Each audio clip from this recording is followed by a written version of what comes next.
For today's video mga kakusina ay gagawa tayo ng kamyas na candy. Let's go! At ito na nga yung nilinis kong kamyas. At tutusok-tusukin lang natin yan sa ating tinidor. And then ilalagay din natin sa ating container. At pagkatapos kong tutusok-tusukin ng tinidor ay ito na lahat yung ating kamyas. And then maglalagay din tayo dito ng enough water. At maglalagay din tayo dito ng 1.5 na baking soda. And pwede rin kayo maglagay dito ng apog. So ibababad lang natin to within 24 hours. And after 24 hours, at ito na nga yung ating mga kamyas. Then, pipigain lang natin yan ng bahagya. At kung bago kayo sa aking channel, please huwag nyo pong kalimutan mag-subscribe and click the notification bell at yung bell all para lagi kang updated for more recipes. Thank you!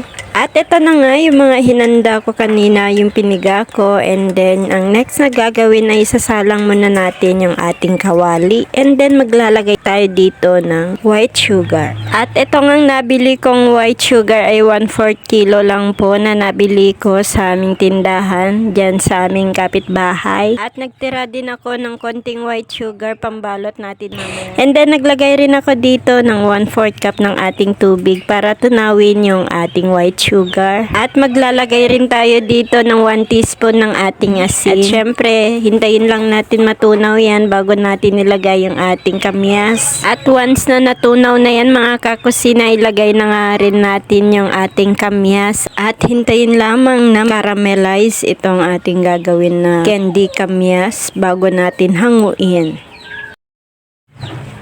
And then, maglalagay rin tayo dito ng konting or 1 teaspoon ng ating vanilla essence. At pag ganito na ang texture nito mga kakusina, pwede na natin hanguin and then itatransfer na lang natin sa ating plato or sa isang container or sa flat na lagayan para paghiwa-hiwalayin yung ating mga kamyas na candy at para hindi din tayo mahirapan once na matuyo na yung ating ginawang kamyas candy. At pasensya na kayo guys sa aking boses. Sinisipon po kasi ako kaya tinatry ko lang mag-edit or mag-voice record or mag-record or something. Paano ba yun? A voice recording.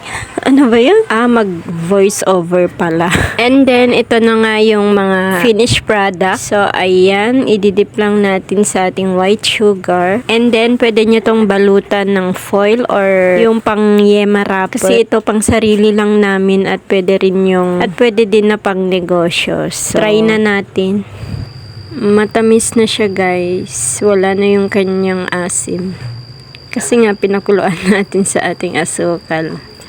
So yun lang for today's video. Maraming salamat sa panonood. Enjoy cooking and God bless everyone. Bye bye.